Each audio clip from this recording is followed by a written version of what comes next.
রে কিস্তি এলা বাড়ি পার চলে আইছে, ওই ভরা পড়া তো বাড়ি রয়েছে, ওই ভরা পড়া আগে সরাই নই। তুমি কই গেল? ডাকতেছি শুনতেছ না? কি হয়েছে? ভরা পড়া তুমি আনে বসে রয়েছে, কিস্তি এলা চলে আইছে, তাড়াতাড়ি পলাও। মাঝি এখন আগে কথা না।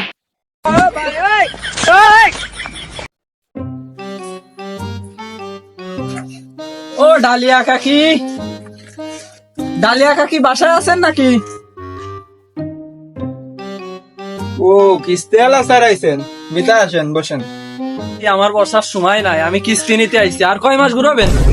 বহুত ঘুরাইছেন, 5 মাসের কিস্তি ভাই, ফাইজলামি নাই, কিস্তি দেন, তারপরে আপনার বর্ষা বসির সময়।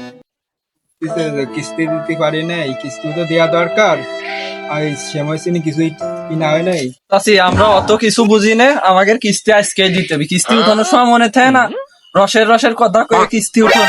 চাচারে ডাক দেন, উপরের তো লোক আনতে বাধ্য বানি, কিন্তু দ্রুত দ্রুত যাবেন, দ্রুত আরেন, সময় খুব কম, আমারও চাপ আসে উপরতে। তোমার কাকা তো সেই সকালে বাড়াইছে, কাজ মার করতে পারেন দেখতেছে। কালকে তো ঈদের দিন, ছোট ছোট জীবতলা হয়েছে, তাকে যে কি কিনে দেবো এটাই তো ভাবতেছি।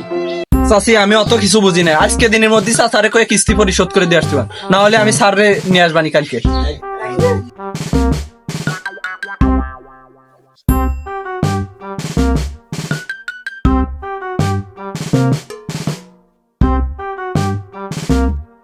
আজকে তো কিস্তিওয়ালা বুঝে সুঝে ফাটাই দিছি, কালকে তো ঈদের দিন, কিস্তিওয়ালা কিছু হলেই কি আসে, মাংস মান তো সব শেষ হয়ে যাবে না।